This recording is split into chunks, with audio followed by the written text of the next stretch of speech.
Caitlin Clark stated about DeWanna Bonner. DeWanna, the scammer Bonner return game. Booing DeWanna Bonner has become such an issue. DeWanna Bonner was on the sideline complaining to the ref. Alyssa Thomas standing there looking like, shut the hell up. Kahleah Copper complaining about fans booing. We remember that, man. This team was excited to have her. No space for hate. No space for real sports fans. The Indiana fans are distasteful for booing a basketball player on the opposing team. Kahleah Copper spoke out on the boos against that fan base in a post-game interview. We got Kahleah Copper with an embarrassing statement. And just the disrespect, I can't get down with it. They booed her. She didn't say a word to the crowd. She walked back into the spotlight like she never left. The young Fever is still playing without their superstar. As we know, Caitlin Clark looked rattled. Caitlin Clark returned to the court and turned the boos aimed at DeWanna Bonner into a war cry. Indiana Fever fans letting DeWanna Bonner hear it as they rained down boos upon her. In a night full of tension, drama, and receipts, Clark didn't just play, she dominated. Clark has firmly established herself as the biggest name in the WNBA. Caitlin Clark, she's going to play for 10 years. You got 10 years of price, the worst she's ever going to be. So I think they have all the leverage, or most of the leverage. Bonner, who once walked out on the Fever, came back hoping for redemption and left in silence. This wasn't just a game, it was a statement. If you stand 100% with Caitlin Clark, let it be known in the comments. The first matchup against DeWanna Bonner and the Phoenix Mercury. When DeWanna Bonner stepped onto the court at Gainbridge Fieldhouse, she wasn't just greeted, she was confronted. They did this without Caitlin Clark. They took all the noise, all the drama, all the bad vibe from the Bonner situation and turned into a rocket fuel. The second her name was announced, the entire arena responded with deafening boos. Not out of casual rivalry, not out of tradition. This was targeted. This was emotional. DeWanna Bonner left the Indiana Fever in a time of adversity when multiple players were injured, did not give it much time. 9 games was it. That's all she played with the Indiana Fever. Asking for a trade, this situation in particular has gotten under my skin probably more than any other situation in the entire league and for the entire season. Indiana Fever fans didn't just see a former player. They saw someone who, in their eyes, quit on them. And they weren't about to let that go quietly. Sign a max contract. So basically, you sign a max contract so that you can't sign any other big free agents.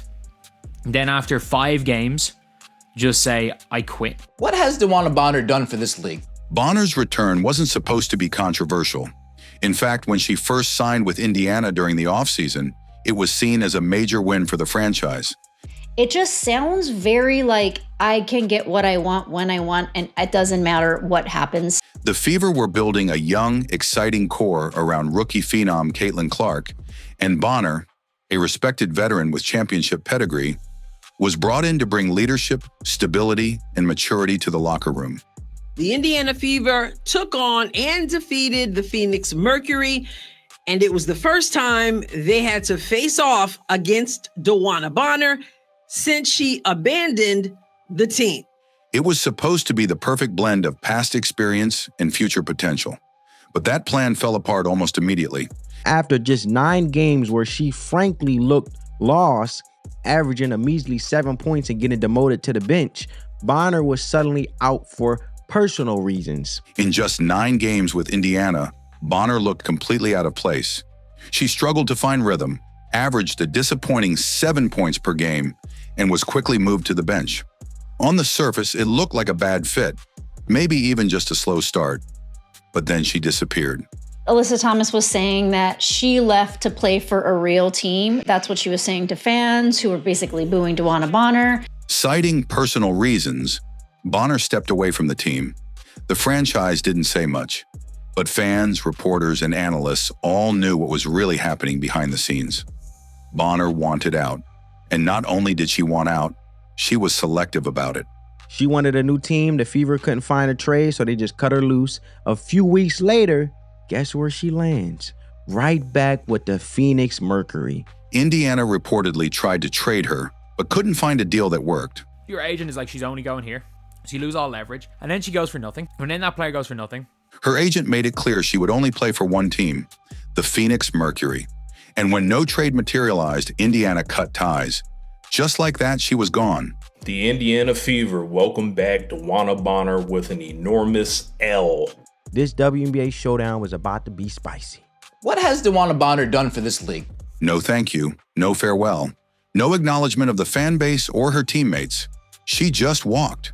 LeBron, when he left Cleveland, people were burning his jerseys. People were booing him every time he was back in Cleveland. Joel Embiid, he decided to play for Team USA instead of playing for France.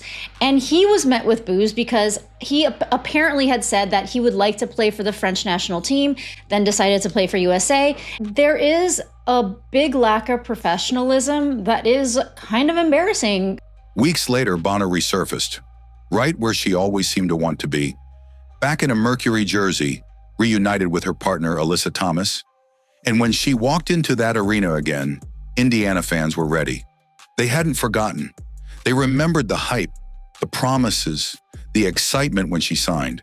And they remembered how quickly it all unraveled. They saw her return not as a homecoming, but as an insult. They remembered the hype and they remembered the hype. They remembered the hype and they sure as hell remembered the sudden exit. And they felt like she bailed and they were ready to serve the karma code. So the boos weren't just a reaction. They were a reckoning. They were every fan in that building saying, "We backed you and you walked away." She said it was distasteful. I think she handled it well. I don't understand, she a legend and just all the things that she's done for the league. And just the disrespect, I can't get down with it. They booed her. She didn't say a word to the crowd. Some tried to spin the situation. Kalia Copper, Bonner's Mercury teammate, called the crowd's reaction distasteful and unnecessary, arguing that Bonner was a legend who deserved better. But that missed the point entirely. Fans weren't booing her career. They were booing how she handled this specific situation. They weren't mad she left. Players leave teams all the time. What upset them was the way she left, abruptly, silently, and without owning the decision. Phoenix's own coach said, "That's sports. You dip out on a team like that, you can expect a welcome wagon. You're going to get the horns." Even Mercury coach Nate Tibbetts, who has NBA experience, understood it perfectly. "That's how sports work," he said plainly. "You go back to a former team, and if you didn't leave on good terms, the fans are going to let you hear it." He didn't try to sugarcoat it. He didn't blame the crowd.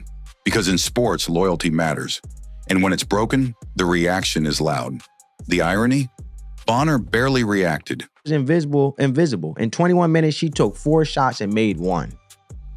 She finished with 4 points and 1 rebound. She stood on the court with a hollow presence, taking only 4 shots in 21 minutes and finishing with just 4 points and 1 rebound. Her night was quiet, her impact non-existent. Alyssa Thomas is one of the physically toughest players in the WNBA, but she's charm and soft when it comes to anything else. While the crowd roared for the team she once played for, she watched from the other side, swallowed by the noise and the weight of her choices. But what she didn't realize was that the boos weren't the real threat. Caitlin Clark was back. And what came next made everything before it feel like a warm-up. They were literally and this was the tactic that the Indiana Fever went out with. We are not letting Sammy Whitcomb beat us from 3. If the boos for DeWanna Bonner set the stage, it was Caitlin Clark who turned the lights on and reminded everyone who owned the show. Everybody filling the stat sheet, and all those players I listed showed up at different points in the game, and their contributions matter. That was definitely a statement game for the Indiana Fever. After missing games due to injury, speculation, and intense media scrutiny, Clark's highly anticipated return to the lineup wasn't just about minutes played, it was about sending a message. And from the moment she stepped onto the floor, the tone shifted. You could feel it in the crowd, in her body language, and in the energy of the Fever. Alyssa Thomas giving us 8 turnovers. Committed a lot of unforced turnovers. They weren't just playing a game. They were taking their franchise back. Clark started off calculated, not forcing shots, not chasing headlines, just controlling the tempo. Alyssa Thomas talking about how racist Indiana Fever fans are, how vicious Indiana Fever fans are. DeWanna Bonner throwing up this ooga booga bull crap, missing, and then look at her getting swatted right after this from Tosh. She spaced the floor, surveyed the defense, and executed like someone who had been watching carefully from the sideline and now knew exactly how to pick it apart. And Nate Tibbetts in particular, he did come from the NBA side. So I think he kind of has an idea of how this goes.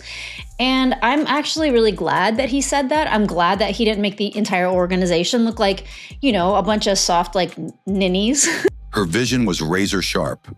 One-hand whips across the court, transition dimes on the money, and lead passes that carved through Phoenix's defense. She wasn't just contributing, she was orchestrating. It wasn't long before Phoenix realized this wasn't the same Indiana team they embarrassed in the first quarter. Yes, they had jumped out to a 12-point lead early, and yes, Bonner and Copper looked like they had a point to prove. But once Clark started dictating the pace, the Fever flipped the switch. Suddenly, possessions had purpose. Cuts were cleaner, the offense flowed, and most importantly, the crowd, still emotional from the Bonner drama, found its hero back on the court. And what Clark did best wasn't even in the box score. 4 points, 1 rebound, 0 assists, 0 steals. She was -3, 25% from the field. Damn. It was in the momentum. The second quarter belonged to Indiana, not just statistically, but emotionally. The team fed off her leadership. Aari McDonald turned into a blur, igniting a 20-0 run with lights-out shooting and relentless pace. She put Kelsey Mitchell on only because they were struggling to beat the press. If they weren't struggling to beat the press, Kelsey Mitchell would have been benched for the whole second half. Chloe Bibby is on a 7-day deal. Chloe Bibby was there they had a 6-player lineup to end the game in crunch time before obviously the presses, and it just kind of got weird, like actual crunch time. Chloe Bibby hit big shots. Aaliyah Boston started to warm up inside. And through it all, Clark was the center of gravity. Every action connected to her presence.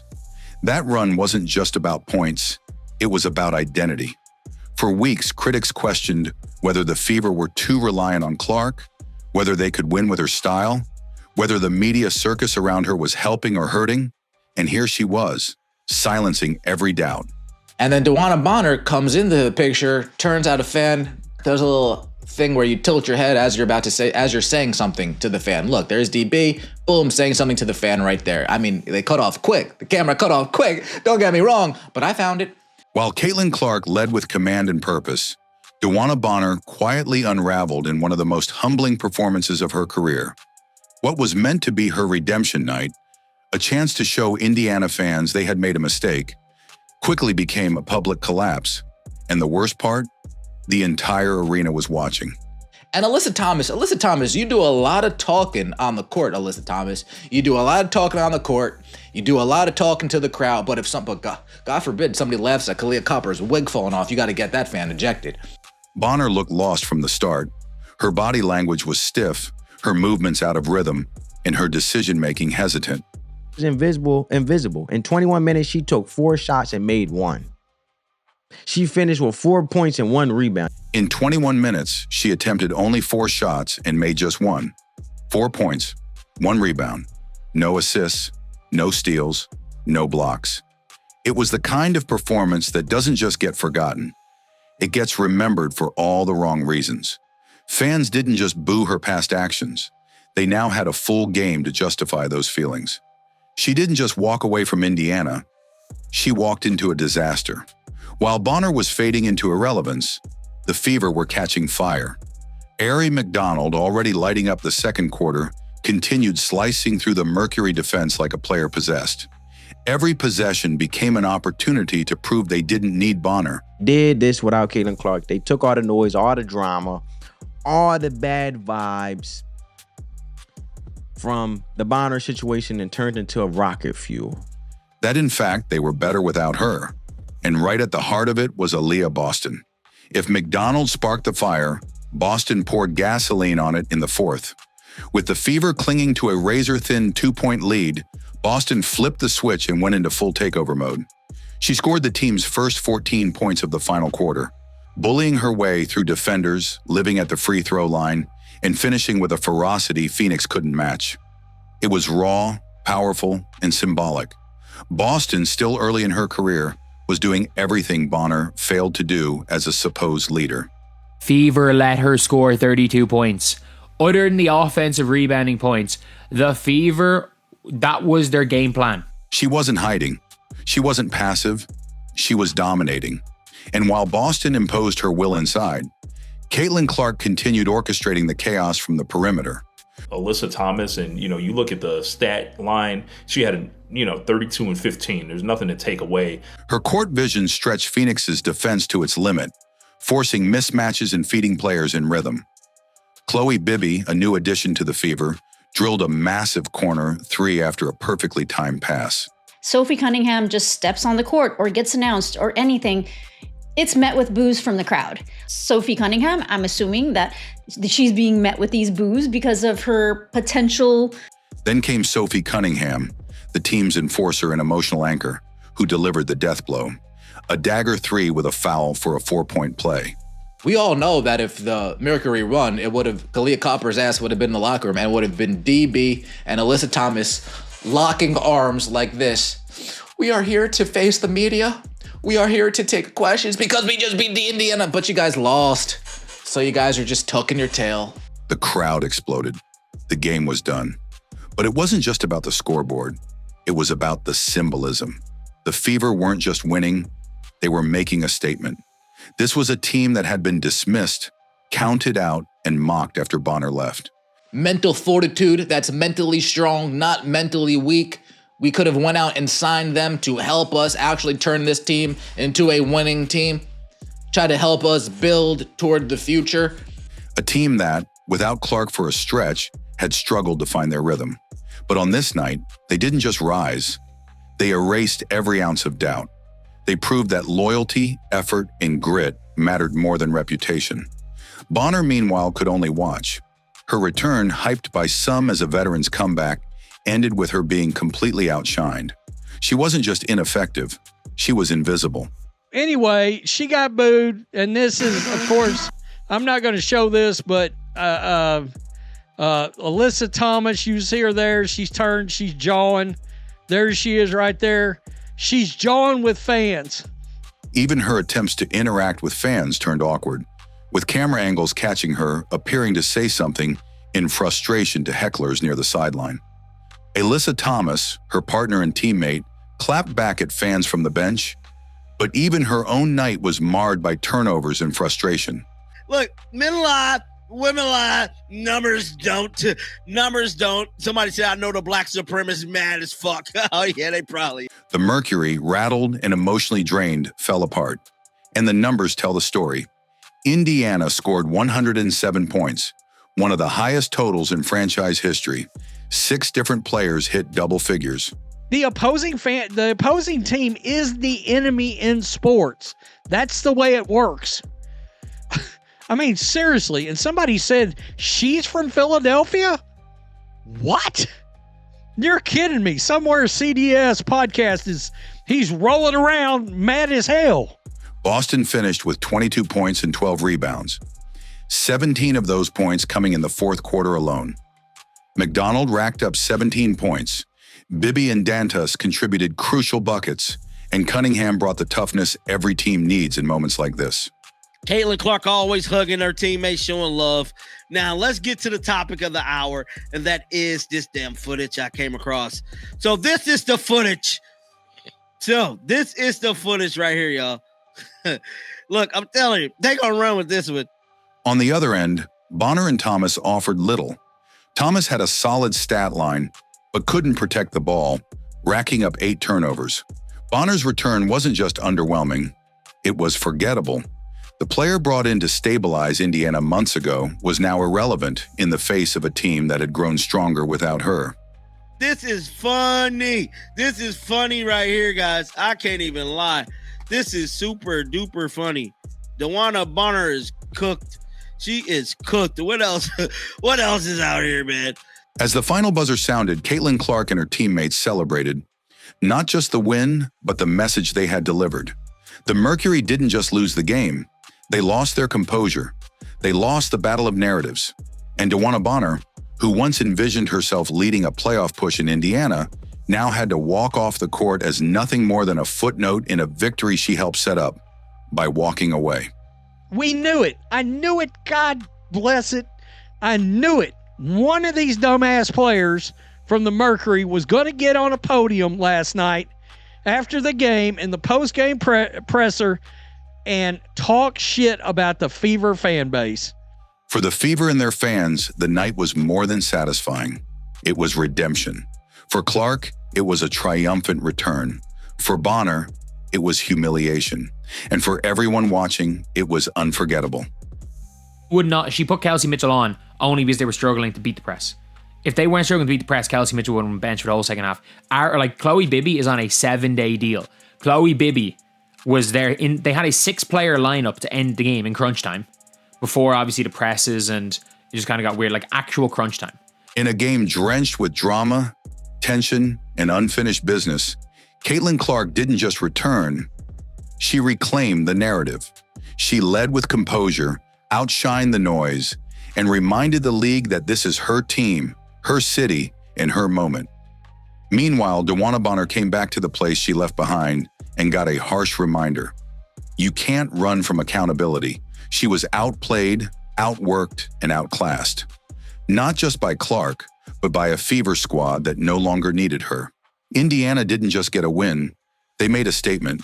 And Bonner, she left in silence while the crowd cheered for the future. And that future is Caitlin Clark.